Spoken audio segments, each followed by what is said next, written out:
Λοιπόν, η 8η Μαΐου έχει καθιερωθεί και γιορτάζεται ως Παγκόσμια ημέρα Ερυθρού Σταυρού. Και έχουμε στη τηλεφωνική μας γραμμή τώρα την πρόεδρο του παραρτήματος Λιβαδιάς του Ερυθρού Σταυρού, την κυρία Αγγελική Μπίνιου. Καλή σας ημέρα, κυρία Μπίνιου. Καλημέρα, κυρία Σφυρή, σε εσάς και στους ακροατές σας.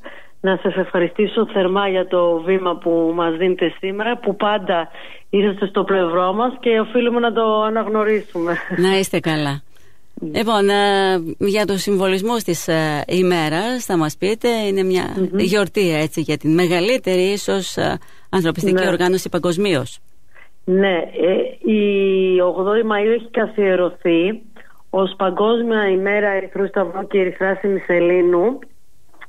Είναι η γιορτή μας γιατί είναι τα γενέθλια του ιδρυτή της μεγαλύτερης παγκοσμίως ανθρωπιστικής οργάνωσης του Ερυθρού Σταυρού, του Ερίκου Ντινάν, ο οποίος εκείνος είχε την αρχική ιδέα, βιώνοντας αρχικά έναν πόλεμο ανάμεσα σε Αυστριακούς και Γάλλους, και θέλησε να βοηθήσει με ουδετερότητα, με αμεροληψία, με όλες τις 7 θεμελιώδεις αρχές του Ερυθρού Σταυρού, τους ανθρώπους που εκείνη την ώρα είχαν καταπονεθεί ή είχαν τις αρνητικές επιδράσεις αυτού του πολέμου.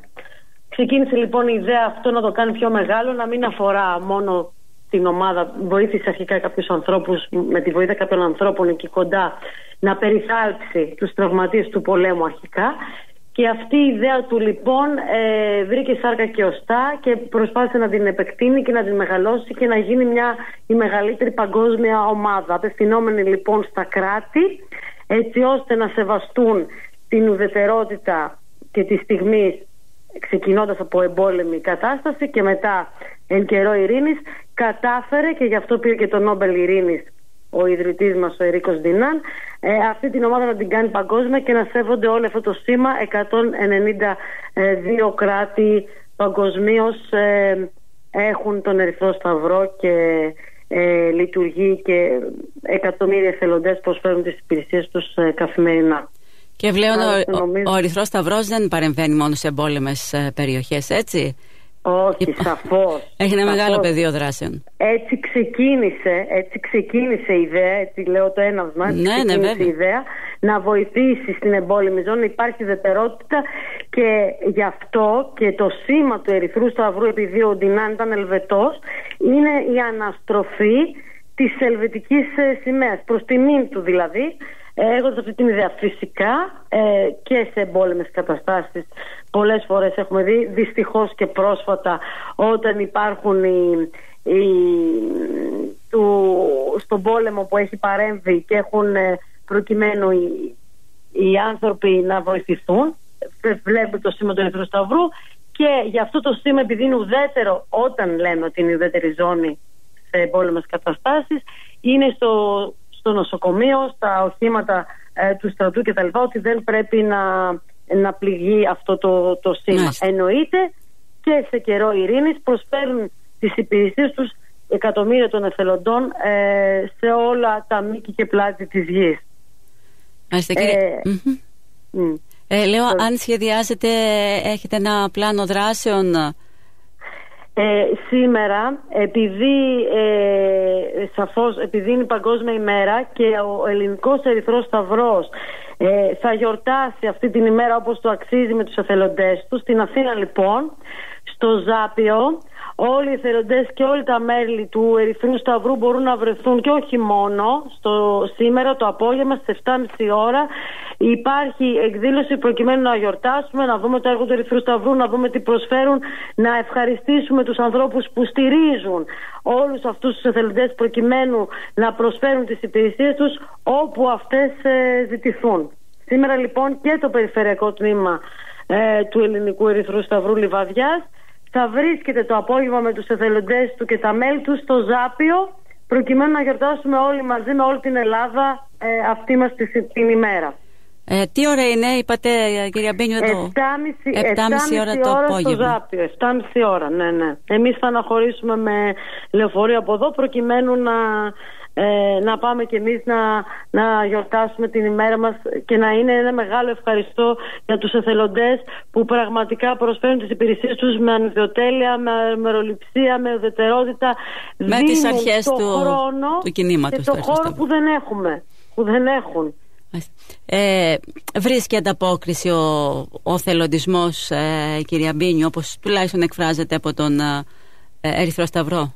Κοιτάξτε να δείτε, η αλήθεια είναι και θέλουμε να το πούμε ότι ο Ερυθρός Σταυρός, επειδή έχει συγκεκριμένα πρωτόκολλα και αφορά μια παγκόσμια οργάνωση, αντιλαμβάνεστε ότι οι εθελοντές του από τη στιγμή που αποφασίσουν να βρίσκονται σε αυτή την εθελοντική ομάδα θα πρέπει να υπακούν και να ακολουθούν τα πρωτόκολλα που συντάσσει ο Ερυθρός Σταυρός. Η εκπαίδευση λοιπόν, το να γίνει κάποιος εθελοντής, είναι μια εκπαίδευση σκληρή. Δηλαδή είναι πάρα πολλούς μήνες έτσι ώστε να διασφαλίσει ο Ερυθρός Σταυρός ότι οι εθελοντές του είναι εκπαιδευμένοι όπως θα έπρεπε να είναι, οργανωμένοι και να ακολουθήσουν συγκεκριμένες προϋποθέσεις. Αυτό σημαίνει όμως από την άλλη, να σας πω την αλήθεια, ότι αυτός που θα αποφασίσει να γίνει εθελοντής του Ερυθρού Σταυρού πρέπει να είναι συνειδητοποιημένος. Συνειδητοποιημένος ότι θα δώσει το χώρο και το χρόνο του, θα πρέπει να εκπαιδευτεί πάρα πολλούς μήνες, αλλά να εκπαιδευτεί σωστά για να παρέχει σωστά τις υπηρεσίες του. Ξέρετε, είναι πάρα πολύ σημαντικό. Αυτή η εκπαίδευση είναι κάτι το οποίο γίνεται από εσάς, βεβαίως. Από εμάς έρχονται εκπαιδευτές από τον Ερυθρό Σταυρό και η εκπαίδευση είναι δωρεάν. Πρέπει να μπούμε στα φρανία. Πρέπει να μπούμε στα φρανία πολλούς μήνες γιατί πρέπει να μάθουμε σωστά για να τα μεταφέρουμε σωστά και να τα εφαρμόσουμε. Είναι πάρα πολύ σημαντικό. Ξέρετε, πολλές φορές παίρνοντας το ένασμα από μια πυρκαγιά, από μια δύσκολη κατάσταση, από έναν σεισμό, έχουμε δει ανά τον κόσμο όλοι και σε τοπικό επίπεδο, όλοι θέλουμε εκείνη τη στιγμή και ευαισθητοποιούμαστε να βοηθήσουμε. Ναι, αλλά πρέπει να γίνει με τον σωστό τρόπο. Δεν βοηθάμε άμα δεν είμαστε σωστά εκπαιδευμένοι. Ίσα ίσα, όταν δεν είμαστε σωστά και αποφασίζουμε εκείνη την ώρα να πάμε να βοηθήσουμε, μάλλον δημιουργούμε πρόβλημα και δεν το λύνουμε. Και αυτό είναι κάτι το οποίο απασχολεί και την πολιτική προστασία και στις συναντήσεις που είμαστε και το λέμε, ότι ο Ερυθρός Σταυρός είναι μια ομάδα οργανωμένη. Δηλαδή δεν είναι ότι ωραία σήμερα θέλω να βοηθήσω και να γίνω εθελοντής. Πρέπει να περάσω από μια εκπαίδευση προκειμένου αυτό που γνωρίζω να το παρέχω και να το παρέχω με τον σωστό τρόπο. Και όχι μόνο εκπαιδεύονται, κάθε χρόνο επανεκπαιδεύονται. Μάλιστα, και σας βλέπουμε παντού έτσι, είτε πρόκειται για αθλητική διοργάνωση, είτε για πολιτιστική εκδήλωση, είτε για φωτιά, όπου χρειαστεί δίνεται το παρόν. Όπου χρειαστεί, ο Ερυθρός Σταυρός είναι εδώ, όπου μας έχει ζητηθεί είμαστε και θα συνεχίζουμε να είμαστε με τον τρόπο που έχουμε μάθει να το εξυπηρετούμε. Εμείς προσπαθούμε και οι εθελοντές μας, και εγώ θέλω να τους ευχαριστήσω μέσα από τα βάθη της καρδιάς μου ως πρόεδρος, γιατί πραγματικά παρέχουν τις υπηρεσίες μας. Νομίζω ότι είναι εμφανής και στην πόλη μας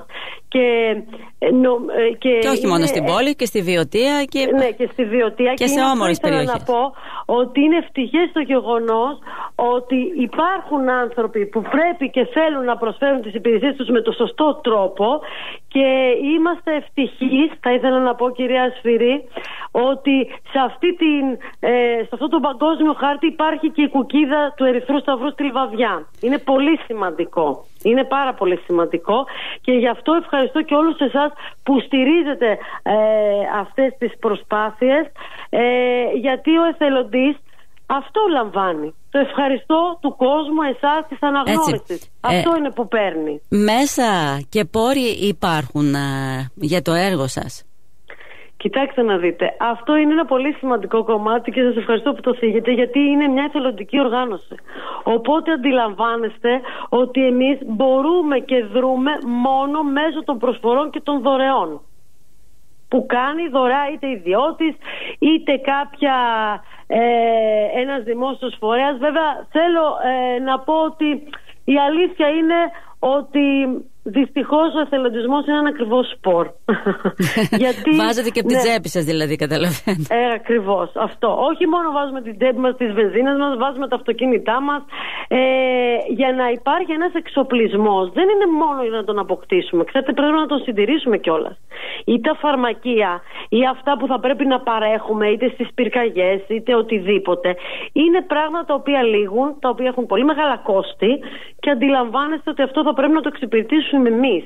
Και μπορεί εμείς να ανήκουμε στην Παγκόσμια Οργάνωση του Ερυθρού Σταυρού και ο Ερυθρός Σταυρός σε κεντρικό επίπεδο εξυπηρετεί κάποιες βασικές ανάγκες, δηλαδή τα λειτουργικά έξοδα του γραφείου, ας το πούμε, με την υπάλληλο, αλλά από εκεί και πέρα έχουμε την αυτονομία μας και θα πρέπει μόνοι μας να βρούμε, να εξυπηρετήσουμε και να ανταπεξέλθετε όπου σας ζητείτε, να προσφέρουμε τις υπηρεσίες μας. Μάλιστα, κυρία Μπίνιο, σας ευχαριστώ πολύ. Και εγώ σας ευχαριστώ πάρα πολύ. Να είμαστε καλά. Αυτό είναι το βασικό. Να μπορούμε να προσφέρουμε και εμείς θέλουμε και προσπαθούμε να την διευρύνουμε αυτή την ομάδα και να την κάνουμε όλο ένα και πιο δυνατή.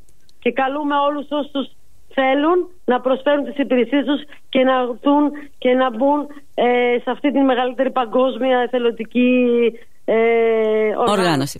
Σας ευχαριστώ. Καλή σας ημέρα. Και εγώ. Καλημέρα. Να είστε καλά. Καλή συνέχεια. Ήταν η πρόεδρος του παραρτήματος Λιβαδιάς του Ελληνικού Ερυθρού Σταυρού, η κυρία Αγγελική Μπίνιου. Έχουμε διαφημιστικά.